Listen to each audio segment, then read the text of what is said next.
Welcome, welcome. This is the Enlightenment Show, and I'm your host, Lauri Schoenfeld. This is where Chicken Soup for the Soul meets the artist way with Nancy Drew. Our guest today is Michael Young, author of An Advent Carols Countdown. We're going to be chatting with him today all about his new release and how music and writing has supported him. Hi, Michael. How are you today? Oh, fantastic. I'm actually here in sunny Florida for a work conference, and it's been a lot of fun. Mm-hmm. What has been welcoming and inviting for you this week? Well, actually, so I've only worked with my particular set of coworkers for a little bit, but yesterday, when I got to the conference, they really just kind of took me under their wing and made me feel included. And said, "Hey, come do this with us. Come do this with us." I was feeling quite fish out of water for a minute. Yeah, that was super welcoming and inviting, and they really made me feel like I was part of the team. So that was awesome. Mm-hmm. There's nothing quite like feeling like you're a part of some sort of team or community. Yeah, so that's it was a good way to start the week, but I'm really excited to get to talking about this new project. It's been one that I've had been thinking about for a long time, and it's amazing to finally see it realized and to see it going out to so many people. Have read a really good response on it so far. Well, let's just dive in and ask the question. Can you share with our listeners and viewers what an Advent calendar Carols Countdown is all about? Sure. So I, for many years, was a German teacher. I lived in Germany. I love German culture, the whole nine yards. An Advent calendar, so that is something that comes from Germany originally. You might have seen the little chocolate versions where you open a little door every day and you get, leading up to Christmas, and you get a little piece of chocolate or, whatever it is that your Advent calendar is. So in German, or in Germany and in many European countries, they actually have what's called Advent. And Advent are the 4 Sundays that are leading up to Christmas. And each one of those 4 Sundays, they used to have like a wreath where it has 4 candles on it, and every Sunday they light another candle. So it's another. The whole idea of Advent is looking forward to actual Christmas. That's the overarching concept. So what I did in this book is took a Christmas carol every day. So there's 24 of them, and every day leading up to Christmas, you can read about where this carol comes from, anything, little interesting tidbits about it, and then there's a QR code at the bottom. You take your device, your phone, your iPad or whatever, and you scan that QR code, and it goes to a performance of that carol. So you can not only can you read about it, you can see the lyrics, and then you can listen to it right after that. So you do one a day leading up to Christmas. I think it's just a great way to focus yourself on that spiritual aspect of Christmas, about thinking about Christ and about his coming. And I just really liked the concept. I started it out as a podcast, actually, that I called the Carols of Christmas, for which it's still going on. Actually, I did it again last year, and then I've got it all set up to go for this coming Christmas season. So but this is basically season 1 of the podcast, are most of the things that made it into this particular book. Mm-hmm. I love that so much because when I homeschooled my kids for 15 months through, the pandemic, and we have a lot of German heritage and ancestors in our family as well. And so during the holidays, we dove into all of the German culture, made the Advent wreaths, really talked about where a lot of our Christmas things came from, that's Germany based, from Germany. And so things that we do that are German. Yeah. We have a few comments coming in for you. Oh, awesome. Hi, Julia. Julia says, hi, Lauri. Welcome, Julia. And she says they have this in the UK. Awesome. Yeah, it's a lot of European countries do this too, I believe. That's what I've said. When did you decide, Michael, to bring this concept with the Christmas carols and put it into a book?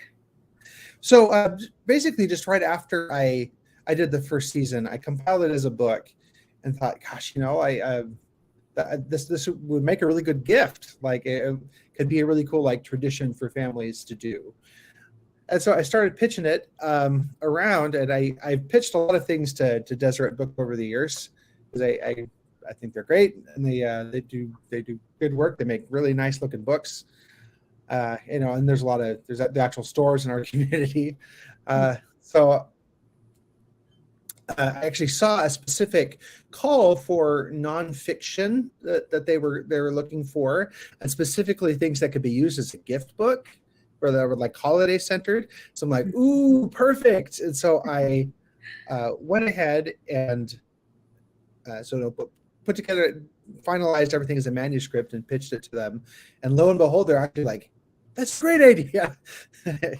After a lot of, how publishing goes, there's lots of rejections, there's lots of things, great idea, but they were super excited right from the beginning. And so that was that's just good, such good news as an author. Mm-hmm. What are your favorite Christmas carols and why? Oh my goodness. Well, I do have a soft spot for some German carols, honestly.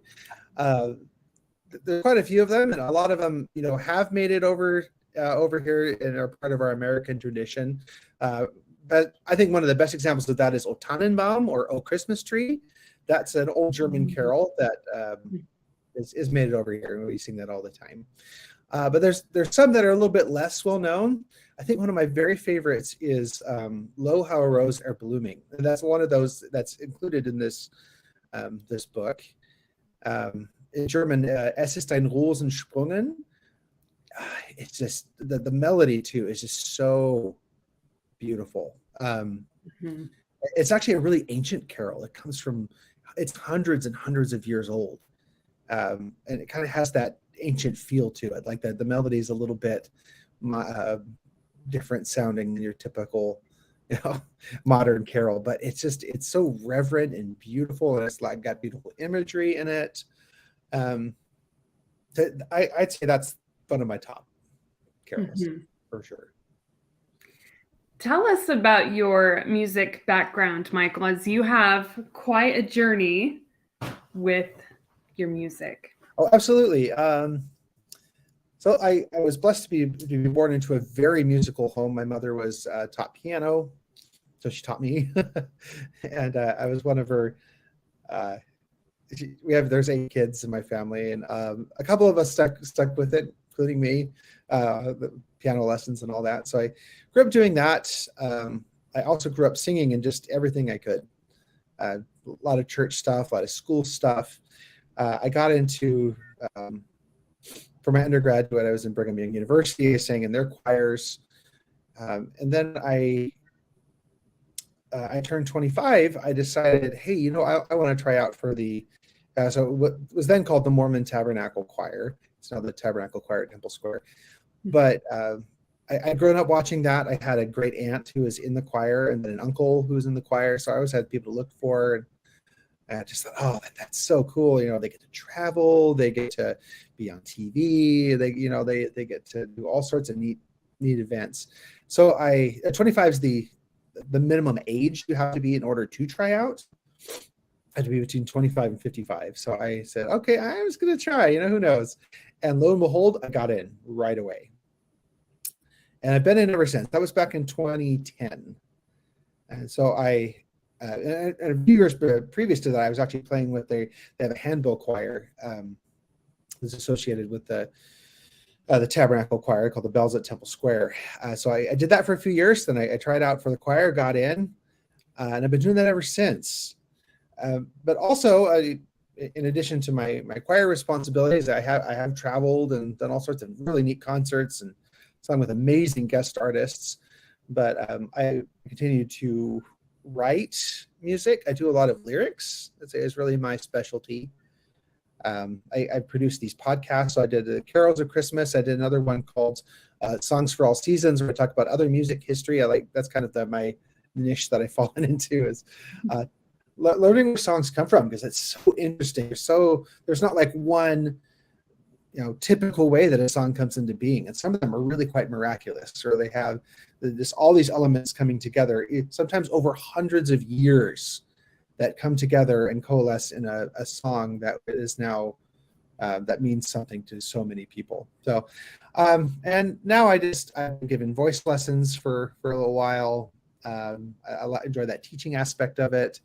I like to just perform in local. I've done lots of stage musicals and reviews and stuff. So music's just an integral part of my life that's just kind of woven into everything else that I do. Mm-hmm. Can you walk us through, for you, Michael, what, I hate to say typical day, because I know creativity doesn't have a typical feel really at all. No.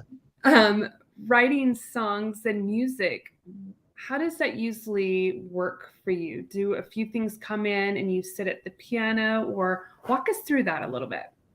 Sure. Well, one of the biggest things I find about my process is I'm always ready just to jot down a little something here or there. I often just be going about my day doing something else, and I'm like, ooh, that would make a really good lyric, or like I ought to write about that. And I just jot down a few little things. I usually just use my phone these days, or if I just write it on a scrap of paper, whatever. And often my songwriting process takes place in these little kind of in-between moments. I'm standing in line at a restaurant or a store, and I just take out my phone and I say, okay, let's build on that a little bit. And I write a little bit from the song. I'm a big believer in just like the small efforts consistently made over time, add up to some really great, big things. And then, so I'll be doing that throughout the day. I'll be jotting down ideas. I'll take a few moments to sort of, mindlessly scrolling on social media, which I'm trying to get away from, to actually using that as creative time. Because why not? I have the tools, and I grew up, like, as I said, in a really big family. I'm really good at like zoning out distractions. I literally had 7 younger siblings. Yeah. So it's like, I've got to be able to do things while other things are going on. And then I use my evenings. I do have a day job designing online courses. I'm an instructional designer. But I use my evenings, and I usually have a few different projects going at once. I really like doing a little of this, a little bit of that, a little bit of writing, a little bit of composing, whatever. And I just say I chip away at a little bit of everything every day. I have like kind of a monthly goal of like where I want to be by the end of the month, and so I just say, okay, how can I advance all of my my projects today that I've made a goal to work on this month. So I find that works really well for my productivity, keep things fresh, but I keep on making progress, and I kind of get these little wins of like, okay, I reached that goal today, and I reached that goal today, and I wrote a new scene in this. I fleshed out a verse of that, and I recorded a couple episodes of this podcast, or whatever. So that's kind of how I work. I know that's probably not how everybody works, but that works for me.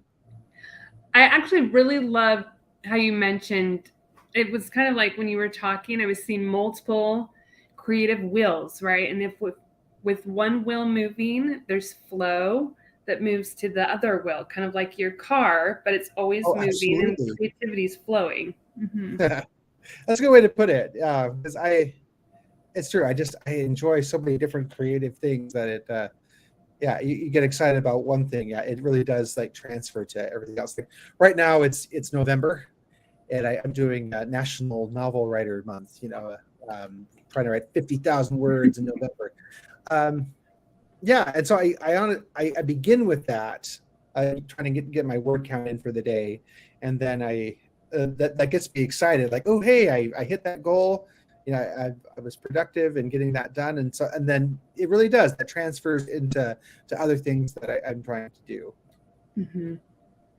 How have you noticed for you, Michael, that each of your skill sets has strengthened one another more fully? Absolutely. Well, I think it's just kind of look at it kind of holistically and say like it just training yourself to be in a creative mindset is going to lift all of those different things. But I feel like there are like specific ways that different creative tasks have. I think like being musical, I feel like that does a lot of does me a lot of good, like putting me in the right mindset to be creative. When I do something musical, I feel like it lessens my stress level. I have more clear thinking. I'm able to then, once I'm in that mindset, go say into my writing, where I can concentrate better on that one now that I've kind of stretched that other muscle. Yeah, it all just goes in. Like I love, say I write online courses. I'm especially is world languages, and it just all kind of meshes in where I feel like I've got the ear for music, but it helps me have the ear for language, and I have the creative. I'm able to be creative, like in novels and world building, but then I can take that creativity and put it in my online courses as well. Like, okay, what's the story and the experience that I want my students to have? So it really just all interconnected, and I feel like when you flex one creative muscle, it really just builds your entire kind of creative ecosystem at the same time. Mm-hmm. What was a moment when you were putting this book together that was some of your favorite moments as you were compiling all the pieces from your podcast? Oh, you bet. I loved the very last episode of it. For the first season, I highlighted Silent Night. And if you've ever lived in Germany or Austria, somewhere German speaking, and at Christmas time, you get the sense of how sacred that song is to them. Like it's like they feel some ownership of it. It's actually against the law to use it in a commercial context. You can't put it in a commercial. You can't play it at the mall. Like they really just bring it out on Christmas Eve every year, because that's when it was written on a Christmas Eve long ago, and it's so sacred to them. So delving into that story and feeling that kind of the reverence that they had for the song and how beautiful it is, both in the English version is great, but I love the original German too. I just think it is just so, it's one of those things it's beautiful in its simplicity. But learning the story about how it came to being, in a time when somebody was like, oh no, like this is everything fell out. I'm having a hard day here. And so like the context was that they were supposed to do a Christmas Eve service, and the organ went out. So just imagine you go to church and you want to go play. You're the music guy, and you go in and they say, okay, here, give us some music, and yet you go in and it's just nothing, completely out of order. And so he goes in, and instead he takes out a guitar, and he plays this new song for the Christmas Eve service. He plays it on the guitar, and I just kind of imagining all of that, and like that simple, beautiful kind of sacred setting, I think was one of my very favorite moments, and it was definitely by far one of the most popular episodes on the podcast. I think it had something like 10 times the listenership of all the other episodes. So that's definitely a highlight. How has music and writing personally supported you in your life? Yeah, well, I'm just as you can imagine, I'm just a very busy person a lot of the time. yeah, it really just helps me kind of stay centered. When I participate in music or writing something, it gives me a little bit of that. It is the feeling everything's going to be all right. You know, there are things that being a creator, I feel is a very spiritual thing to me. We believe that I believe that our Heavenly Father is a creator. Of course, we all do, right? And being creative is being more like Him.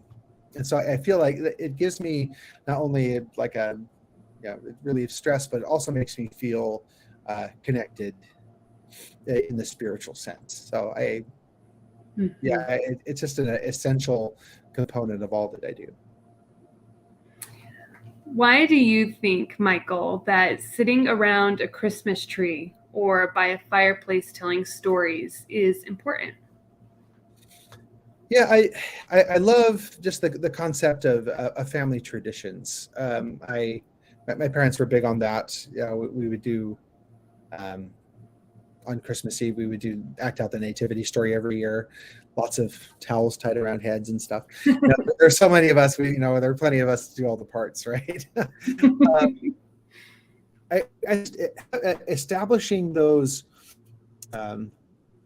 moments with your children so they have those to look back on, I think is really important. Those making the time feel different than other times, that they I think really underscores the sacredness of it and the importance of that to your children in a way that you can tell them that, but I think it's establishing that feeling that I think can sear itself more on the memory than just any amount of talking is going to do.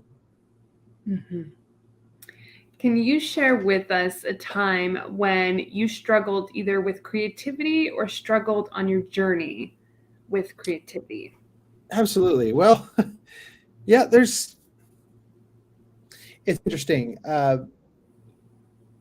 Sometimes when you have you have disposable time are not the times that you feel creative. And it's nice when those two line up. Mm-hmm. But I remember there were a situation years ago where there was this freak accident at the office where I was working. It actually got flooded during a rainstorm. It was like a mudslide. It took out the wall and flooded the office. And the company just decided, we're closing it. You're all fired. But we all got laid off. And it's like, really, what, and so I suddenly had all this free time that I've always wished for. Be careful what you wish for. They include the context of your what you in that wish. But I found myself with all this time, and of course I was looking for new jobs, but that you can only apply to so many things in one day. But I just felt frozen. I felt stuck. I wanted to sit down and oh, cool, I could hash out my a new novel or some new songs or whatever. But I just couldn't do it. I was not in the right headspace, and it took a while before I was able to kind of get myself unstuck from that. Mm-hmm. And that's hard, because I see that in a lot of other people too, where you get to this difficult part in your life where you want to be creative, you want to use your time, and then you feel bad for not doing it. You too, it's kind of this cycle of anxiety, And luckily, I did manage to get out of it, to break that and get out of that, and start creating again. But I have a lot of sympathy and empathy for people in that situation. Creativity is not something that that always works, even when you desperately want it to. So I would just give it some time and have some grace for yourself too, and saying it's it will come back, and you're not a bad person if that's not what you can do right now. Mm-hmm. We're going to turn it to the inner child questions segment. Are you ready, Michael? Yeah. Okay. Question number 1. What was magical to you when you were a kid? Oh man, I actually really loved listening to musicals. Like my mom really early introduced me to some of the great, kind of Broadway musicals. And not only would she like sit there with the CD and we go through the different tracks, but she would like explain the story as you're going along. And I'm like, and that to me was just an incredible kind of magic that and just imagining like, wow, someday I'm gonna actually be able to go and go see these, or like or you said like, yeah, you can be in shows when you grow up. So I'm like, wow, that's incredible. But just the ability to create a story not only through words but through music as well. That from a young age just fascinated me, and yeah, still does. Mm-hmm. Second question: as a teen, what was a story that you liked to tell? As a teen, okay, I actually would talk a lot about my dad. He was a pilot in the Air Force, and he would go to all these incredible places. So one thing I used to tell other people about him is that he was one of the very first people in the world to fly a mission to Antarctica and land this huge cargo plane on the ice. Like there's not an actual runway down there. They just kind of like smooth out the ice for a long thing. And so he would come in with this plane, and he landed just right on the ice in Antarctica. I'm like, my dad's been in Antarctica. What about your dad? Like, and all the other continents too. So, yeah, I like to talk about him and some of the cool things he was able to do. Mm-hmm. And land on the ice. I have to say, just you saying that, like that takes the story up a whole nother, like, I'm just thinking of the balancing effect of coming down a certain way. He's like, it wasn't a very exciting place what you got there, actually. And like he walked out and was like, I was like needles in my face. It was so ridiculously cold. Get back in. Not recommended. Third question: what is the oddest food combo that you've liked and tried, or you've just tried? Oh man, that was a really good question. What did I have the other day? Oh gosh, I can't even remember. Hottest food combo. That's a really good question. I tried a lot of weird stuff in Germany, actually. Or gosh, I'm going blank. They just over in Europe, they just have very, very different kind of flavor profiles. But I can't really, I'm not really thinking of a specific one right now. Oh, you know what? It's actually, I lived in Japan as a little bit when I was a kid. And it's their Kit Kats. They have the craziest like wasabi. They got wasabi Kit Kats. They've got like Thanksgiving dinner, just all these crazy like savory ones and sweet ones and like stuff that shouldn't be food. Like flour. This one tastes like a rose. Like. I think those are the strangest ones I've tried. Yeah, you totally have me on that, Michael. So literally they're Kit Kats in the bar, but they have just like a Thanksgiving flavor or wasabi tied into the chocolate. What did you try? Do you remember? Yeah, I tried the I more recently tried the wasabi ones. This would be like, because like it's so funny. It looks like it's like bright, beautiful green color, like it's going to be like, oh, key lime or something. You bite into it, and you're like, oh, can't breathe. I can't breathe. So does it feel like a little bit of sensory detail trickery where you're thinking one thing that you're going to go into, and it like is nothing like what you're thinking is going to happen type Oh, of big time. experience? Okay. Big time. And I guess there's in Japan they do like kind of a rotating schedule of special flavors. So all sorts of weird stuff. They're kind of it's a national craze. I'm going to look into that and see. I'm sure my son would love to test some of these out, and I'll do it with him. But yeah, that will. Yeah, there was even I think in one of the malls here in Utah, there was like an Asian import store where they had a bunch of the like kind of wacky Kit Kat flavors. Yeah, just look into that. And I'm sure you can get them online or whatever. Mm-hmm. Was your mouth on fire with the wasabi? That's what I want to know. Like, yeah, just too intense. Just like, I was thinking sweet and it's not.